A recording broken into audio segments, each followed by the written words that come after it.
Welcome back, dear viewers. We are going to continue our discussion with Dr. Hussein Legwar. Dr. Hussein, we were talking about the the aims of Iran in the region, and you said that due to the difficulty Iran faced,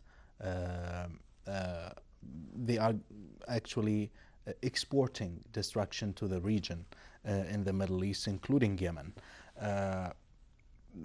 But if we look also at the vulgar acts done by Houthis, for example, emptying the public treasury from the foreign exchange reserves, plundering of state revenues, and the various production sectors, governmental and private, wouldn't this action lead to the great collapse of the economy? And why Houthis are doing this?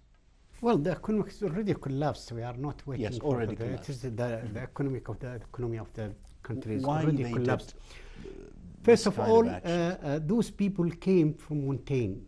They are not from. You cannot say from civilian people. Came from cities or with high education, with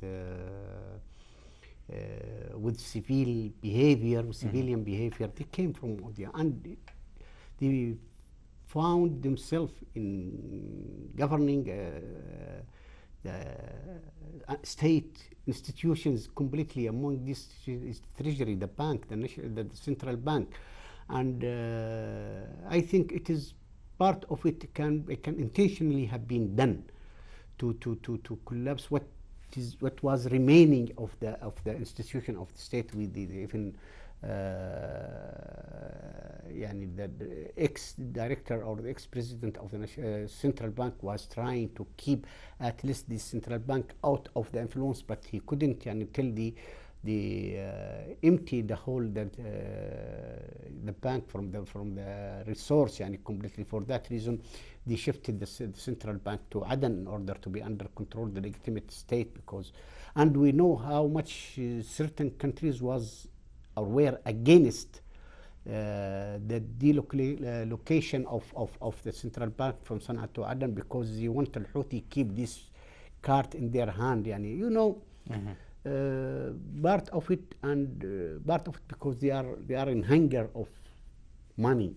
You cannot believe what we read in social media and some newspaper and some news sites, for example, about the first and second class of Al-Houthi leader, how much they became, after 2 years they became having villa, cars, situation. They travel, their family, they send their family outside the country for study, for living, out of the what they call it, the pressure of the war, and they are getting million and million of money from the public money itself. For that reason, as I said, it's part of it because they are in hunger of this money, and the second because they cannot handle the institution of state. For that reason, we see all of this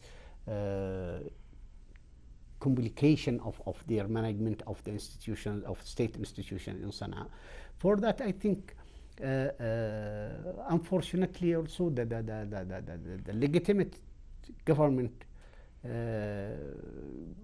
I can't say they didn't also do good in order to compare. For example, we were waiting or looking for seeing the liberated area more advanced, more quietly, and there's economic boom in this area after 2 years of liberation of this area. But unfortunately, the corruption, the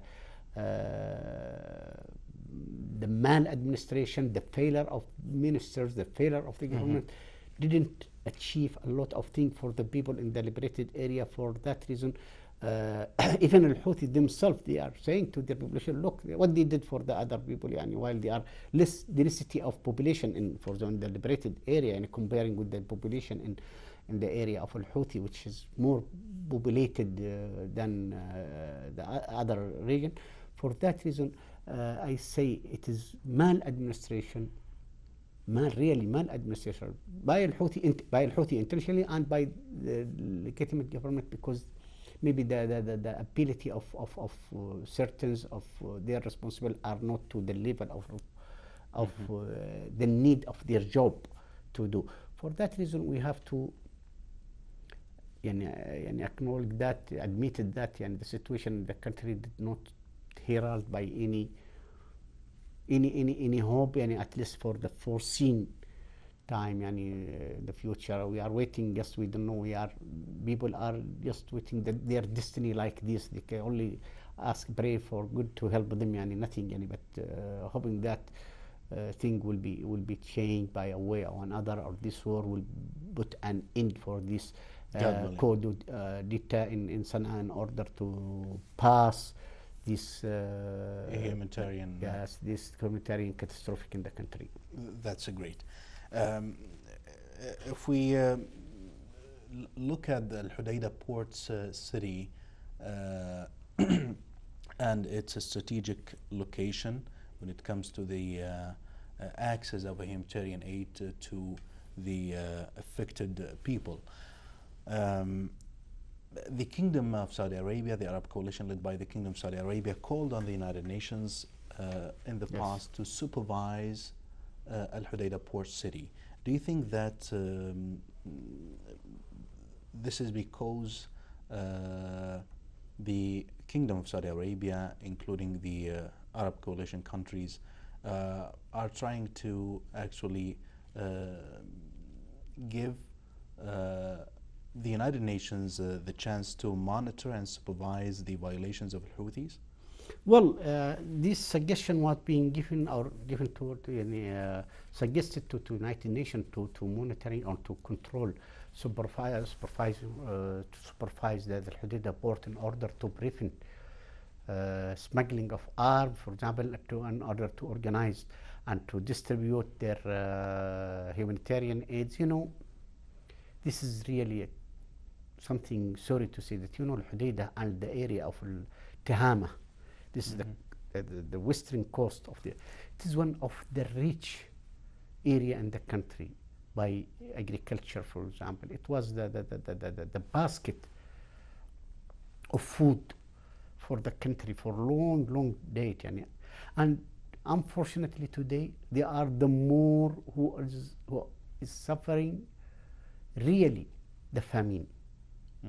You see how this really type of contradictions. For example, Al-Hudaydah is as a port and the source of income and money, and it can help. And the area of Tihama and western coast of the country is the richest in agriculture. 100,000 of farms. Most of the products of of food is coming from this area. Unfortunately, they are the one who suffer a lot of this starvation because of the management of Al-Houthi, of the resource of humanitarian aid and the national resource and the money and all of this. For that reason, even after liberation of Al-Mukha, they were talking about the liberation of Al-Hudaydah, and we heard a lot of declarations of United Nations, not United Nations. And but Dr. Hussein, this wouldn't happen if Al-Houthi militias refused to hand over the management to the United Nations. Well, this is one of the political game, we can say. As I said, there's a number of countries. Despite that, they say that they respect the United Nations Security Council resolution, but in fact their handling of their political toward Yemen and the conflict in the region did not reflect really their commitment to the resolutions of United Nations. You can notice that they are by a way or another trying to keep Al-Houthi alive, either politically or economically or militarily. They know in advance that this port of Al-Hudaydah was used by Al-Houthi for smuggling arms, and they know, and some of the ships come from the center of United Nations and in Djibouti was the arms smuggling from there in the sea, and they cannot do anything. So for that reason, Saudi Arabia and coalition country was suggesting that United Nations supervise in order to make them responsible directly for any smuggling of arms and directly for distribution of humanitarian aid. They refused, and they didn't want the coalition forces to go in advance or toward Al-Hudaydah. At the same time, that's been a sign for Al-Houthi. There are some countries who are backed you and don't give up, don't go to Pacific solution, don't go to accept any initiative to stop war, because one day this country will fed up with the continuance of the war, and they will accept your business as you are like this. For that reason, we have to understand the game. It is not only just a war between Al-Houthi and coalition, and it is I can say it has its international dimensions more than its also regional dimensions. Dr. Hussein, if you remember, the Kingdom of Saudi Arabia also suggested that we can use other port cities for humanitarian aid. Yes. As an alternative of Al-Hudaydah port city. This is one of the hypocrisy of the international community, really. When they say Aden port is the biggest, the biggest and the great port in the country. And you cannot compare the capacities of Al-Hudaydah to Aden port. Really, Aden port is a historical there, and it is a very large, and it's the access to it is, and also the road from Aden to Ta'iz to Al-Hudaydah to is more easier than the road from Al-Hudaydah to Sana'a to other area in the middle of or in the center of the country, where it's occupied by Al-Houthi. For that reason, you cannot understand why international community refused this choice, this option of giving Aden port, for example, can be used for the center of the country and the western area, and Al-Mukalla port can use for the eastern and northeastern part of the country, and you can send all this humanitarian aid easily, because the roads are protected by legitimate forces, by the southern resistant in this area, so they can handle all this humanitarian aid easily and without any threatening from Al-Houthi militia. But unfortunately, the certain countries or certain groups or certain, really, they have, I can say, Al-Houthi success to make very effective lobbies in different areas, even in the United Nations, through some employees from Iraq, from Syria, from Lebanon, who has shared with them the same sectarial orientation. Identical views. Yes. And through them, even in the International Monetary Fund, in the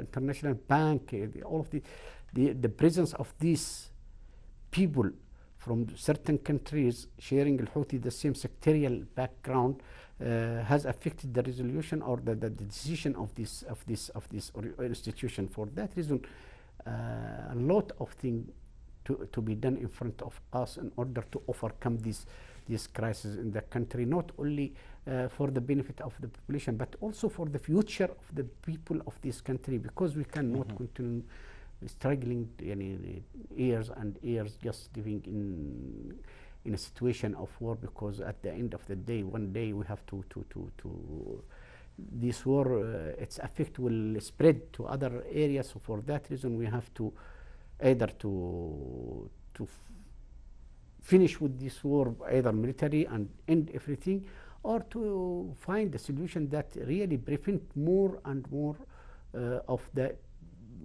catastrophic dimensions of this war. You said earlier, Dr. Hussein, that Al-Houthis cannot give up their weapons, cannot go actually and be involved in any political solutions, and they cannot cut the relationship with Iran, because it means their end. On the other hand, the Arab coalition led by the government of Saudi Arabia is going to continue the military operations against them until they actually surrender. Well, let me say, I mean, if I'm in a position of a decision maker in Saudi Arabia, I will not accept to have a group like Al-Houthi, hundreds of meters of my border. Cannot be accepted. Whatever the price they have to give in order to face